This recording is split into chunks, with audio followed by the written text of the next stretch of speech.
আল্লাহ মোদের কেমন উপহার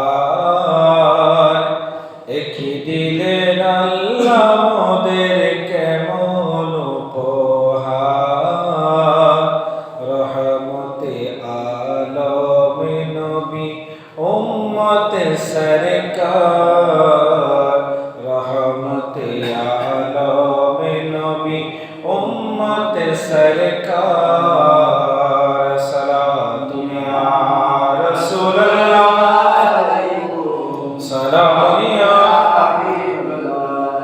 মেরাজতে গেলেন নবী বোরা খেতে চড়ে পাঁচ ওয়াক্ত নামাজ আনলেন উম্মতেরি তরে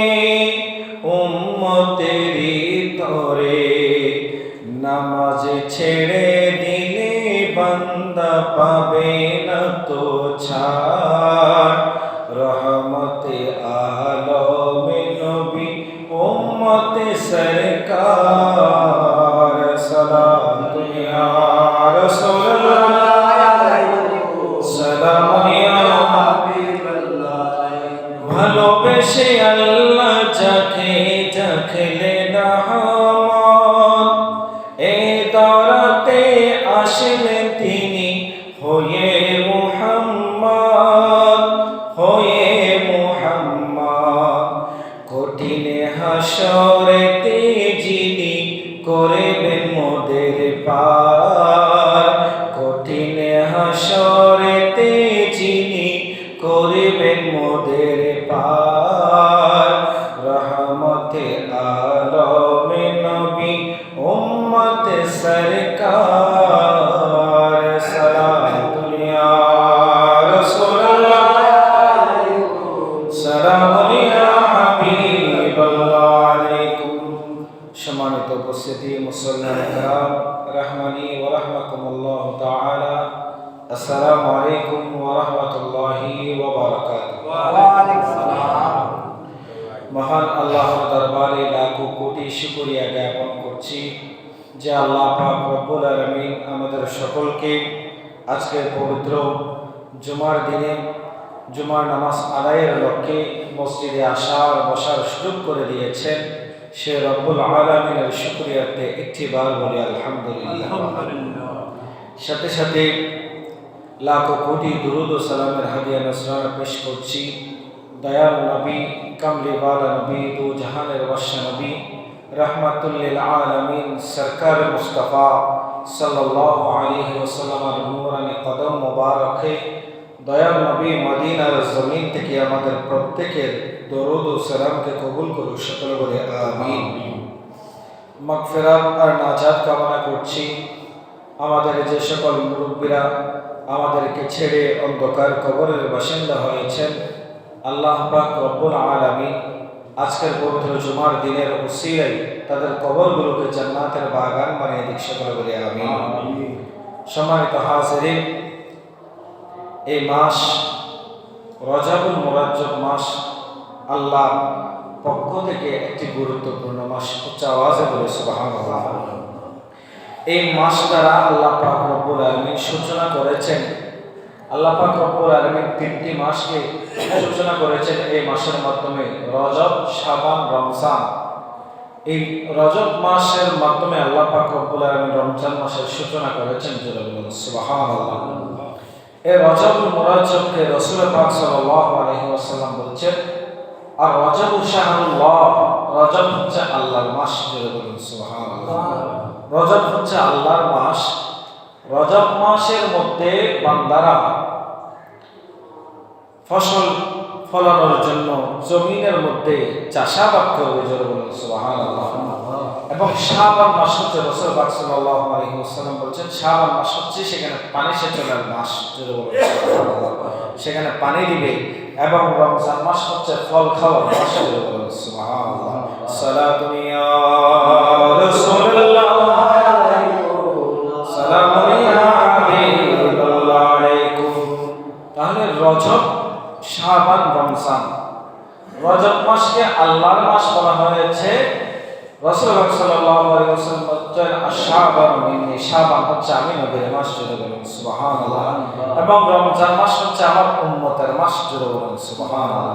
আল্লাহ পাক রব্বুল আলামিন রজব, শাবান, রমজান এগুলোকে দিয়েছেন বান্দাদের উপকারের জন্য, জুড়ে বলুন না সুবহানাল্লাহ।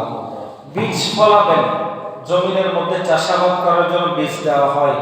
এই বীজ দ্বারার মাধ্যমে আল্লাহ পাক রব্বুল আলামিন বুঝিয়েছেন বান্দা যেন এই মাসের মধ্যে আল্লাহর ইবাদত বন্দেগীতে মশগুল হয়ে যায়, ইবাদতের বীজ বপন করে, জোরে বলুন সুবহানাল্লাহ। এবং সেই বীজগুলোর মধ্যে পানি সেচন করবেন, সেটা হচ্ছে শাবান মাসের মধ্যে। এবং বান্দা যখন ফল পাবে, আল্লাহ পাক রব্বুল আলামিন বান্দাদের জন্য রমজান মাসকে দিয়ে দিয়েছেন। ওই রমজান মাসের মধ্যে বান্দারা যখন আল্লাহর ইবাদত বন্দেগী করবে, আল্লাহ পাক রব্বুল আলামিন রজবের মধ্যে যে বীজ বপন বান্দা করেছে এবং শাবানের মধ্যে পানি দিয়েছে, ওই ফলগুলো, ওই বীজের ফলগুলো খাওয়ার সময় হচ্ছে রমজান মাস, জুড়ে বলুন সুবহানাল্লাহ। আল্লাহ পাক রব্বুল আলামিন এই রজব মাসকে পাঠিয়েছেন, এটাকে বদির মাস বলা হয়। কিসের মাস? বদির মাস। অর্থাৎ রজব এমন একটি মাস যেটা কানের মধ্যে শুনতে পায় না। কি পায় না? কানে শুনতে পায় না। আমাদের দুই কাঁধের মধ্যে দুইজন ফেরেশতা আছে না নাই? তাদেরকে কি বলা হয়? কেউ বলতে পারেন ফেরেশতাদের নাম? কিরামান কাতিবিন। দুইজন ফেরেশতা, দুই কাঁধের মধ্যে দুইজন ফেরেশতা রয়েছে। আল্লাহ পাক রব্বুল আলামিন এই দুইজন ফেরেশতাদেরকে নাযিল করে দিয়েছেন। তারা সর্বক্ষণ আমাদের দুই কাঁধের মধ্যে যেভাবে সিসিটিভি ফুটেজ সবকিছু ধারণ করে, সেইভাবে ওই দুইজন ফেরেশতা আমাদের সবকিছু ধারণ করে। একজন আমাদের ভালো কাজগুলো লেখে, আরেকজন মন্দ কাজগুলো লেখে। কিন্তু হাদিস শরীফের মধ্যে এসেছে এই রজবুল মুরাজ্জব মাস এটা এমন বদির মাস, যখন রজব মাস শেষ হয়ে যায়, রজব মাস যখন আল্লাহর দরবারে চলে যায়, তখন আল্লাহ পাক রব্বুল আলামিন রজবকে প্রশ্ন করে, ও রজব, তুমি চলে এসেছো, আমার বান্দাদের কেমন আমলগুলো নিয়ে এসেছো আমাকে একটু বর্ণনা করো। তখন রজব মাস আল্লাহর দরবারে পেশ করে, শুধু বান্দা যতটুকু আমল করেছে ততটুকু, জোরে বলুন সুবহানাল্লাহ। আল্লাহ বলে, আমার বান্দা আমল করেছে সেটা তো নিয়ে এসেছো, আমার বান্দার মন্দ কাজগুলো কোথায় নিয়ে এসেছো? এভাবে করে একবার প্রশ্ন করে রজব চুপ থাকে, দুইবার প্রশ্ন করে রজব মাস চুপ থাকে, তিনবারের সময় ওই রজব মাস বলে, আল্লাহ রে, তোমার বান্দাদেরকে তুমি বলেছো, হাদিসে পাকের মধ্যে রাসূল পাক সাল্লাল্লাহু আলাইহি ওয়াসাল্লাম ঘোষণা করেছে, তোমার নবী ঘোষণা করেছে, একজন বান্দা যদি আরেকজন বান্দার গুনাহগুলোকে, অপরাধগুলোকে সে যদি জেনেও চুপ থাকে, কাউকে প্রকাশ না করে, আল্লাহ পাক তুমি তো তাকে জান্নাত দিবে বলেছো, সেটা তোমার নবীর ঘোষণা। ও আল্লাহ রে, আমাকে তো তোমার মাস হিসেবে ঘোষণা করেছো, আমাকে বদির হিসেবে ঘোষণা করেছো, সেজন্য আমার কাঁধের মধ্যে, আমি যে বান্দার কাঁধের মধ্যে তুমি দুইজন ফেরেশতাদেরকে দিয়েছো, তাদের মধ্যে যে মন্দ রেখে বান্দার গুনাহগুলো রেখে, আল্লাহ রে, ওই তোমার ওই ফেরেশতা আমি রজবের মধ্যে সে বদির হয়ে গেছে, জোরে বলুন সুবহানাল্লাহ। সে আর কানে শুনতে পায় না, সে চোখের মধ্যে দেখে না, সে কিভাবে আপনার বান্দারা গুনাহ করেছে সে কিভাবে লিখবে?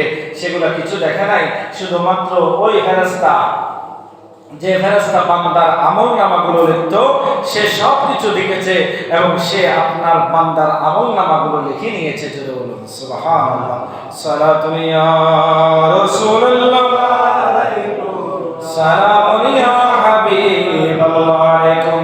এজন্য রাসূল পাক সাল্লাল্লাহু আলাইহি ওয়াসাল্লাম এই মাসকে অতি গুরুত্বপূর্ণ দিয়েছেন, অতীব গুরুত্বপূর্ণ মনে করেছেন। রাসূল পাক সাল্লাল্লাহু আলাইহি ওয়াসাল্লাম বলছেন, আমার উম্মতের মধ্যে কোন ব্যক্তি যদি এই রজব মাসের মধ্যে অন্ততপক্ষে একদিন দিনের বেলা রোজা রেখেছে এবং রাত্রি বেলা ইবাদত বندگی করে গুজার করেছে সারা রাত, ওই বান্দার আমলের মধ্যে আল্লাহ পাক রব্বুল আলামিন একদিন রোজা রাখার বদলতে পূর্ণ এক বছর রোজা রাখার সওয়াব দান করবেন, জোরে বলুন সুবহানাল্লাহ। এবং ওই বান্দার এক রাতের ইবাদত আল্লাহ পাক রব্বুল আলামিন এক বছরের ইবাদতের সমান সওয়াব দান করবেন, জোরে বলুন সুবহানাল্লাহ।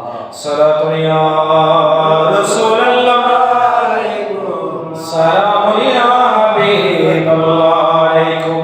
এবং এই রজব মাস আরো গুরুত্বপূর্ণ, এই রজব মাসের মধ্যে আল্লাহ পাক রব্বুল আলামিন আমার নবীকে মেরাজের মধ্যে নিয়ে গিয়ে আল্লাহ পাক রব্বুল আলামিন আমার নবীকে উপহার দিয়েছেন নামাজ। জোরে বলুন সুবহানাল্লাহ। নামাজ প্রতিষ্ঠার মাস হচ্ছে রজব মাস। জোরে বলুন সুবহানাল্লাহ। আল্লাহ পাক রব্বুল আলামিন বলছেন, ইয়া রাসূলুল্লাহ, ইয়া হাবিবাল্লাহ, আমি দুনিয়ার জমিনের মধ্যে আপনাকে কোরআন দিয়েছি ওহীর মাধ্যমে, ফেরেশতাদের মাধ্যমে ওহী পাঠিয়েছি, রোজা দিয়েছি ওহীর মাধ্যমে, হজ দিয়েছি, যাকাত দিয়েছি, সব কিছু দিয়েছি ইয়া রাসূলুল্লাহ, ইয়া হাবিবাল্লাহ, ওহীর মাধ্যমে পাঠিয়েছি, কোরআন নাযিলের মাধ্যমে পাঠিয়েছি। কিন্তু ইয়া রাসূলুল্লাহ, ইয়া হাবিবাল্লাহ, আমি আপনাকে যে নামাজ দিয়েছি এটা আমি আল্লাহ সরাসরি আপনাকে দিয়েছি। জোরে বলুন সুবহানাল্লাহ। সুতরাং আপনার উম্মত যদি 5 ওয়াক্ত দৈনিক নামাজ আদায় করে, তাহলে আমি আল্লাহ রাব্বুল আলামিন তার আমলনামার মধ্যে 50 ওয়াক্ত নামাজের সওয়াব দান করব। জোরে বলুন সুবহানাল্লাহ। এবং মনে রাখবেন, আপনার উম্মতদের কাল হাশরের ময়দানে, কিয়ামতের ময়দানের মধ্যে সর্বপ্রথম হিসাব হবে নামাজের হিসাব। জোরে বলুন না সুবহানাল্লাহ। সর্বপ্রথম কিসের হিসাব? নামাজের হিসাব হবে।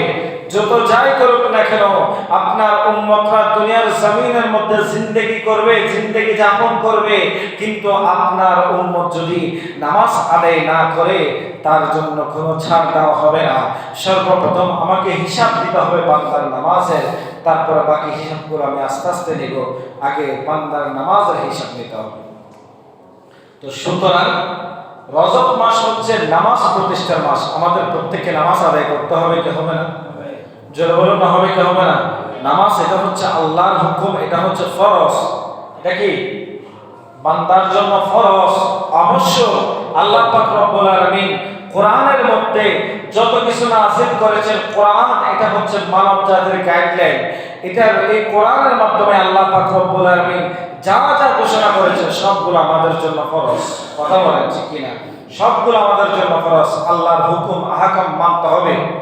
আল্লাহ পাক রব্বুল আলামিন কোরআনের মধ্যে কি দেয় নাই, একজন মানুষ জন্ম থেকে শুরু করে, জন্মের আগ থেকে শুরু করে একেবারে কিয়ামত, কবরে যাওয়ার পর্যন্ত, হাসরে নাসরে, ফুলসিরাত, মিজানের পাল্লায়, সব জায়গার মধ্যে জান্নাত জাহান্নাম সব কিছুর মধ্যে আল্লাহ পাক রব্বুল আলামিন সব কিছু বিস্তারিত বর্ণনা করেছেন কোরআনের মধ্যে।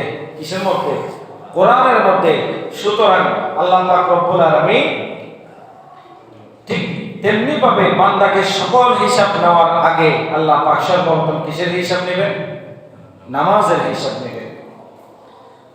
প্রিয় হাজিরিন, এই মাসকে আল্লাহ পাক রব্বুল আলামিন মেরাজ রজবের মাস হিসেবে ঘোষণা করেছেন। রব্বুল আলামিন কোরআনে কারীমার 15 নম্বর পারা একেবারে প্রথম পৃষ্ঠায় সূরা বনী ইসরাঈল, আল্লাহ পাক রব্বুল আলামিন সূরা বনী ইসরাঈলের প্রথম আয়াতের মধ্যে একেবারে শুরুতে বলেছেন, সুবহানাল্লাযী আসরা বিআবদিহি লাইলাম মিনাল মাসজিদিল হারাম ইলাল মাসজিদিল আকসা। আল্লাহ পাক রব্বুল আলামিন পূত পবিত্রময় যিনি আপন বান্দাকে সায়ের করাইলেন, সফর করাইলেন। কোথায়? মসজিদে হারাম থেকে মসজিদে আকসা পর্যন্ত। এটা হচ্ছে আমার নবীজির মেরাজের সূচনা। হাদিসে পাকের মধ্যে ইরশাদ হচ্ছে, আশআতুল লুমআত নামক গ্রন্থের 4th খণ্ডের মধ্যে ইমাম শাহ আব্দুল হক মুহাদ্দিস দেহলভী রাহমাতুল্লাহ আলাইহি উনি বলেন, ইসরা, আল্লাহ পাক রব্বুল আলামিন বলছেন আল্লাযী আসরা, এটা হচ্ছে ইসরা। ইসরা মসজিদে হারাম থেকে মসজিদে আকসা তথা মসজিদে আকসা পর্যন্ত, এটা হচ্ছে কতঈ। এটা যা কিতাবুল্লাহ দ্বারা, আল্লাহ কোরআন দ্বারা প্রমাণিত। এবং আর মেরাজ জমিন তথা মসজিদে আকসা থেকে ঊর্ধ্বগমন পর্যন্ত, এটা মুশহুর হাদিস দ্বারা প্রমাণিত। শাহ আব্দুল হক মুহাদ্দিস দেহলভী রাহমাতুল্লাহ আলাইহি বলেন, মসজিদে আকসা থেকে মসজিদে হারাম থেকে মসজিদে আকসা পর্যন্ত এটা হচ্ছে ইসরা, এবং আকসা থেকে আসমান সমূহ ঊর্ধ্ব জগৎ এটা হচ্ছে মেরাজ। সুতরাং ইসরা এটা কোরআন দ্বারা প্রমাণিত, এটা আল্লাহর কোরআন দ্বারা প্রমাণিত।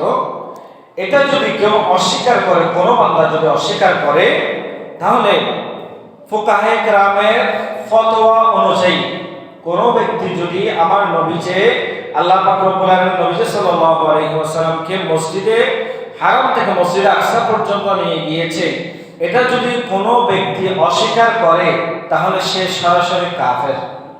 সে সরাসরি কি? কাফের। এখানে কোনো সন্দেহ নাই। এর পরবর্তীতে যদি কোনো ব্যক্তি মেরাজ মসজিদে আকসা থেকে আল্লাহ পাক রব্বুল আলামিন আমার নবী সাল্লাল্লাহু আলাইহি ওয়াসাল্লামকে যে আসমানি জগতে ঊর্ধ্ব জগতে নিয়ে গিয়েছেন, এটা হচ্ছে মশহুর হাদিস দ্বারা প্রমাণিত, অর্থাৎ খবর ওয়াহিদ দ্বারা প্রমাণিত। এটা যদি কোনো ব্যক্তি অস্বীকার করে, তাহলে সে ব্যক্তি কাফের হবে না, সে ব্যক্তি গুমরাহ বেদাতি হবে, পথভ্রষ্ট হবে। অর্থাৎ গুমরাহ মানে সে কি ইসলাম থেকে খারিজ হয়ে গিয়েছে। মেরাজের এটা হচ্ছে তিন প্রকার। আল্লাহ পাক রব্বুল আলামিন আমার নবীকে মেরাজ করেছেন, আমরা সকলে বলি মেরাজ। আসলে এখানে এটা ফুকাহে কেরাম তাফসীরকারক বলেন এটাকে তিন ভাগে বিভক্ত করেছেন। একটা হচ্ছে যেটা মসজিদ হারাম থেকে আকসা পর্যন্ত, এটাকে বলা হয় ইসরা। এটার নাম কি? ইসরা। বাইতুল মুকাদ্দাস থেকে আসমানের মধ্যে উপরে, একেবারে উপরে নিয়ে যাওয়া পর্যন্ত, যেটা সিদরাতুল মুনতাহা বলা হয়, সেখান পর্যন্ত, যেখানে অর্থাৎ হযরতে জিবরাইল আলাইহিস সালাতু ওয়াস সালাম আমার নবীকে নিয়ে গিয়ে থেমে গিয়েছেন, যার পরে আর জিবরিলের যাওয়ার কোনো সুযোগ নাই। এতটুকু পর্যন্ত এই ভ্রমণটা হচ্ছে, এটা হচ্ছে মেরাজ। এটাকে কি বলা হয়? মেরাজ বলা হয়। এবং সিদরাতুল মুনতাহা থেকে একেবারে উপর পর্যন্ত, যেখানে শুধুমাত্র একমাত্র রাসূল গিয়েছেন, সুবহানাল্লাহ, সেটা তৃতীয় স্তর, সেটা হচ্ছে মেরাজের তৃতীয় স্তর। এটাকে বলা হয় মেরাজ। এটাকে কি বলা হয়? মেরাজ বলা হয়। তাহলে মেরাজের স্তর কয়টা?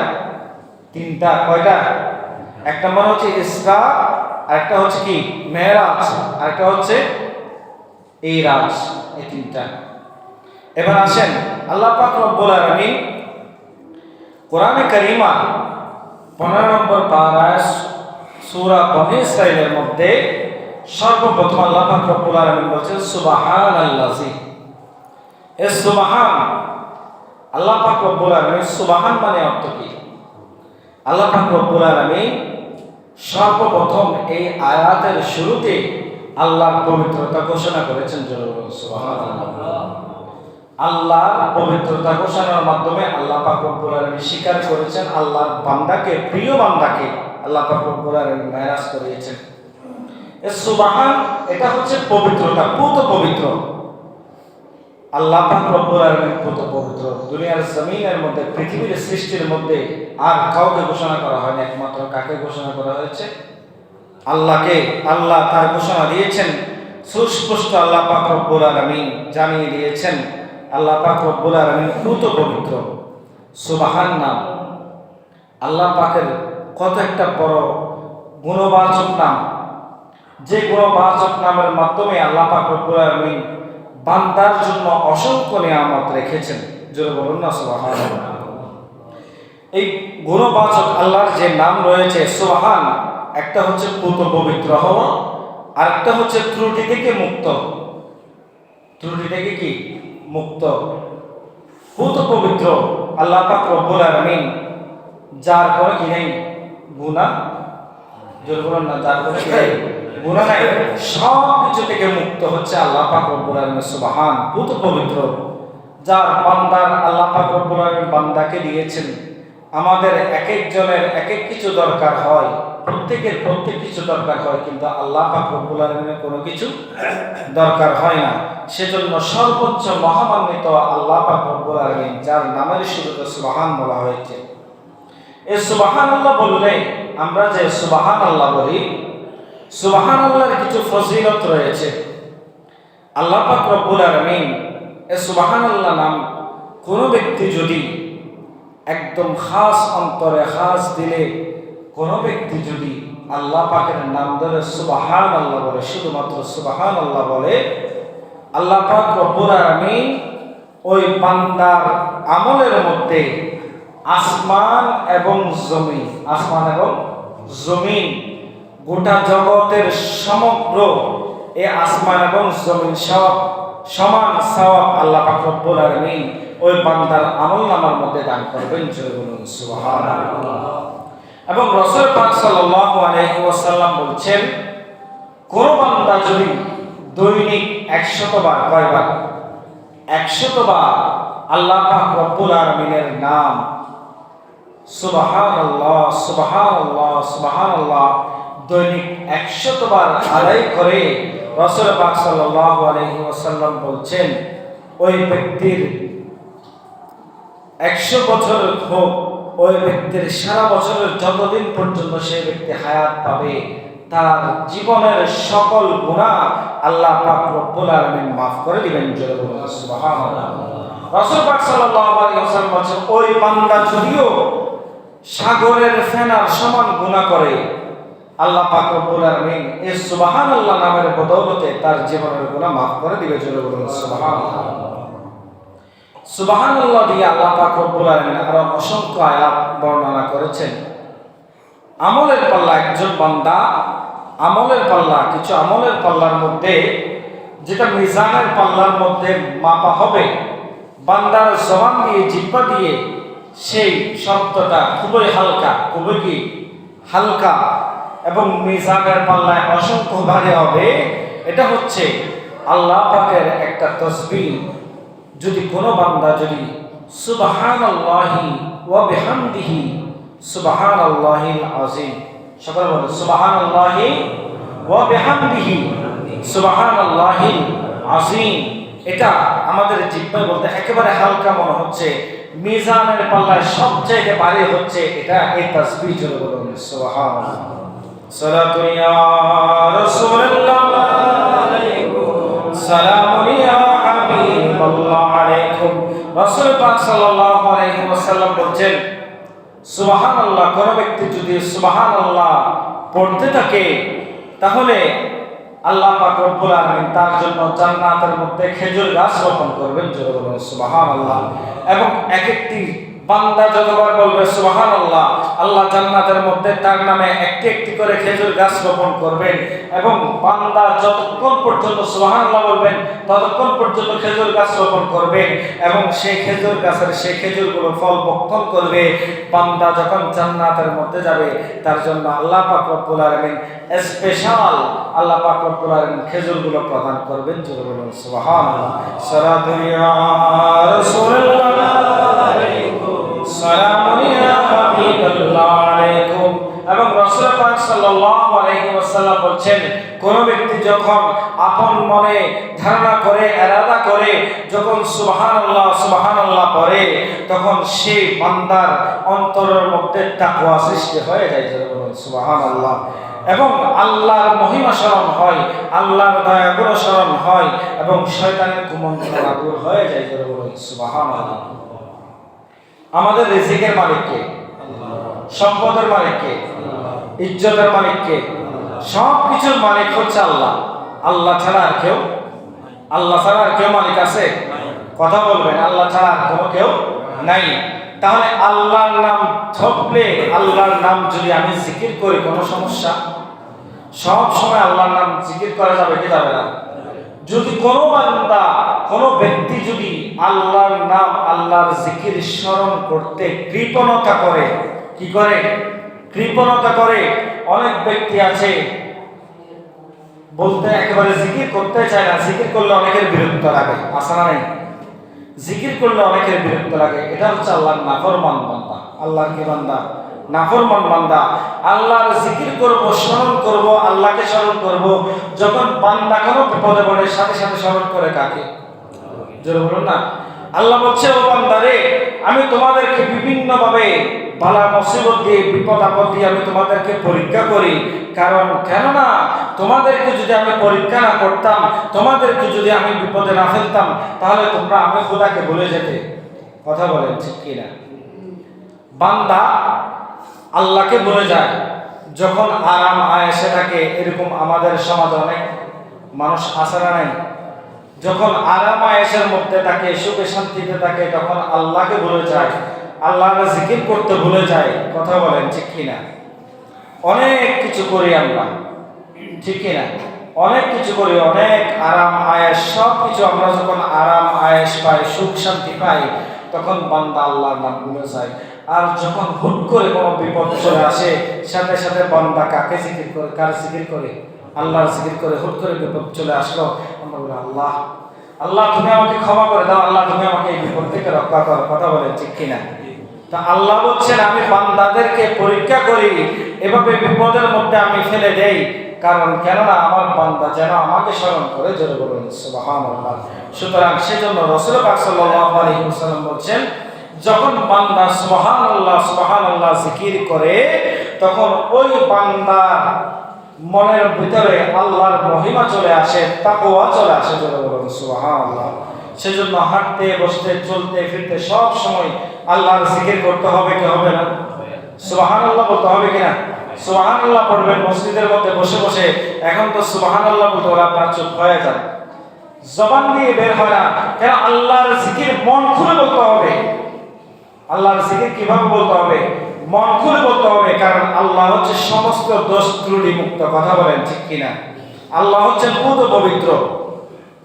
আরেকটা বিষয় শিখে নেন, আমরা নামাজের মধ্যে যখন দাঁড়াই, নামাজ আদায়ের মধ্যে আমরা যখন রুকুতে যাই, রুকুতে আমরা কার জিকির করি? সুবহান রাব্বিয়াল আযীম, আল্লাহর পবিত্রতা ঘোষণা করি। আল্লাহ সবচাইতে মহান, আল্লাহ সবচাইতে শ্রেষ্ঠ, আল্লাহ সবচাইতে উঁচু। কথা বলেন ঠিক কিনা? এবং সিজদার মধ্যে কি করি? সুবহান রাব্বিয়াল আ'লা, আল্লাহ সর্বোচ্চ মহান, পুত পবিত্র। দুটো শব্দ একই, একটা হচ্ছে সুবহান রাব্বিয়াল আযীম, আর একটা হচ্ছে সুবহান রাব্বিয়াল আ'লা। রুকুতে কেন আযীম বলা হয়, সিজদাতে কেন আ'লা বলা হয়? কে বলতে পারবেন? রুকুতে, রুকুর মধ্যে সুবহান রাব্বিয়াল আযীম বলা হয়। আপনি যখন রুকুতে যান, হুট করে যদি পেছন থেকে কেউ ধাক্কা দেয়, আপনি সামলাতে পারবেন? সামনের দিকে পড়ে যাবেন না নিচের দিকে? তখন এই মুহূর্তের মধ্যে আল্লাহর এই সিফাত বর্ণনা করা হয়, কারণ আল্লাহর চাইতে বড় শক্তিবান আর কেউ নেই। জোরে বলুন সুবহানাল্লাহ। আল্লাহর কাছে মাথা নত করতে হয়, আল্লাহর সামনে ঝুঁকে যেতে হয় বান্দাকে। আল্লাহ নামাজের মধ্যে বান্দাকে শিখিয়ে দিয়েছেন সুবহান রাব্বিয়াল আযীম বলো, আল্লাহর চাইতে বড় শক্তিমান আর কেউ নেই। জোরে বলুন সুবহানাল্লাহ। এবং সুবহান রাব্বিয়াল আ'লা বলা হয় বান্দা যখন সিজদার মধ্যে যায়, ওই বান্দা যখন আল্লাহর জিকির করে সুবহান রাব্বিয়াল আ'লা, আল্লাহ সর্বোচ্চ মহান, আল্লাহ সবার উপরে। যদি বলেন সুবহানাল্লাহ, সেখানে আল্লাহর জিকির করা হয়। আল্লাহ বলছে, বান্দা তোমার স্থান হচ্ছে নিচের দিকে, তোমাকে আমি যতক্ষণ ক্ষমতা দিয়েছি ততক্ষণ পর্যন্ত, এরপরে তোমার আর কোনো ক্ষমতা থাকবে না। বান্দা যতক্ষণ পর্যন্ত তোমাকে আমি শ্বাস দিয়েছি ততক্ষণ পর্যন্ত তুমি আমার জিকির করছো, তুমি সেখানে সাক্ষ্য দিচ্ছ, ও বান্দারে আমি আল্লাহ হচ্ছে সবার শ্রেষ্ঠ। কথা বলেন ঠিক কিনা? আল্লাহর চাইতে মহান আর কেউ আছে? আল্লাহর চাইতে কেউ উঁচু আছে? একমাত্র আল্লাহ। এই জন্য বলা হয় সুবহান রাব্বিয়াল আ'লা। তাহলে সুতরাং সব কিছুতে সব সময় কাকে স্মরণ করতে হবে? জোরে বলো না, কাকে? আল্লাহকে স্মরণ করতে হবে। আর আল্লাহর স্মরণের মাধ্যমে বান্দার অন্তরের ভিতরে কি সৃষ্টি হবে? জোরে বলো না, কি সৃষ্টি হবে? তাকওয়া সৃষ্টি হবে, আল্লাহর উপরে ভয়ভীতি সৃষ্টি হবে। যখন কোনো বান্দা আল্লাহর উপরে তাওয়াক্কুল করে, কার উপরে? একমাত্র আল্লাহর উপরে তাওয়াক্কুল করে, হাসবুনাল্লাহু ওয়া নি'মাল ওয়াকিল, আমার জন্য আমার আল্লাহই যথেষ্ট। জোরে বলুন সুবহানাল্লাহ। আমার জন্য কি যথেষ্ট? আমার আল্লাহই যথেষ্ট। আমার ইজ্জত দিবেন কে? বেইজ্জত করার মালিক কে? আল্লাহ। ইজ্জত যদি আল্লাহ দেয়, বান্দার কারো পক্ষে কোনো সুযোগ নাই ওই বান্দাকে বেইজ্জত করার। কথা বলেন ঠিক কিনা? আল্লাহ বলছেন বেইজ্জতি জিল্লতি, এটাও আমি আল্লাহর পক্ষ থেকে আসে। কারণ বান্দা যখন বেইজ্জত হয়ে যায়, জিল্লতে হয়ে যায়, ওই বান্দা আমার কাছে নত হয়ে আমার কাছে স্বীকার করে, আল্লাহ তুমি তো দেখছো। কথা বলেন ঠিক কিনা? আল্লাহ তুমি তো দেখছো। তো সুতরাং আল্লাহ পাক রব্বুল আলামিন ইজ্জত দেয়, আবার বেইজ্জত করার মালিকও কে? আল্লাহ। সব কিছুতে আল্লাহ। তো সুতরাং আল্লাহকে স্মরণ করতে হবে। এই সূরা বনী ইসরাঈলের প্রথমে আল্লাহ পাক রব্বুল আলামিন মেরাজ সম্পর্কিত এই আলোকে আল্লাহ পাক রব্বুল আলামিন এই আয়াতের শুরুতে আল্লাহ সুবহান দ্বারা আল্লাহর পবিত্রতা ঘোষণা করেছেন। জোরে বলুন সুবহানাল্লাহ। ইনশাআল্লাহ মেরাজ নিয়ে আগামী জুমা থেকে ইনশাআল্লাহ আলোচনা হবে। আমি শুধু আজকে এই আল্লাহ পাক রব্বুল আলামিন দেখেন এই পুরো একটা আয়াতের মধ্যে সুবহান দিয়ে শুরু করেছেন। এই সুবহানাল্লাহর তাফসীর যদি করতে যাই অনেক সময় লাগবে।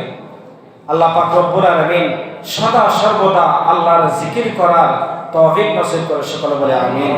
সূরার শুরুতে আল্লাহ পাক রব্বুল আলামিন সুবহানাল্লাহি কেন বলেছেন? যেন কেউ পৃথিবীর জমিনের মধ্যে কেউ যেন এটা অস্বীকার করতে না পারে আল্লাহ পাক রব্বুল আলামিন যে আমার নবীকে আল্লাহ মেরাজ করিয়েছেন, এটা যেন কেউ অস্বীকার করতে না পারে, সেজন্য আল্লাহ পাক রব্বুল আলামিন আয়াতের শুরুতে সুবহান দিয়ে শুরু করেছেন। জোরে বলুন সুবহানাল্লাহ। আল্লাহ পাক রব্বুল আলামিন আমাদের প্রত্যেকের আশা চাওয়া হাজরিকে কবুল করে সকলে বলি আমিন। আজ হচ্ছে 5 রজব, আগামীকাল 6 রজব। হিন্দুস্তানের জমিনের মধ্যে যিনি ইসলামের প্রচার করেছেন, ইসলামের ধারক বাহক, যার মাধ্যমে হিন্দুস্তানের জমিনের মধ্যে 90 লক্ষ মুসলমান হয়েছে। জোরে বলুন না সুবহানাল্লাহ। 90 লক্ষ মুসলমান যিনি বানিয়েছেন, যিনি ভারতবর্ষের মধ্যে ইসলাম প্রচার করেছেন, তিনি হচ্ছেন হিন্দিল ওলি খাজা মাঈনুদ্দিন চিশতি আজমির সিন্ধি রহমাতুল্লাহ আলাইহি। জোরে বলুন না মারহাবা। এই মহান ওলির উরসে পাক হচ্ছে আগামীকাল 6 রজব। যারা পারেন ওনার উরস মোবারক ফাতিহা করবেন, ঘরের মধ্যে ওনার জন্য ফাতিহা করবেন, ফাতিহা করে ওনার ওসিলায় দোয়া করবেন আল্লাহ পাক রব্বুল আলামিন যেন আপনার সকল হাজত পূর্ণ করে দেয়। আমাদের সকল হাজতগুলো যেন আল্লাহ পাক রব্বুল আলামিন খাজা গরিব নওয়াজ রহমাতুল্লাহ আলাইহির ওসিলায় আল্লাহ পাক রব্বুল আলামিন আমাদের হাজতগুলো পূর্ণ করে দেয়। সকলে বলে আমিন। ওয়া আখিরু দাওয়ানা আলহামদুলিল্লাহ।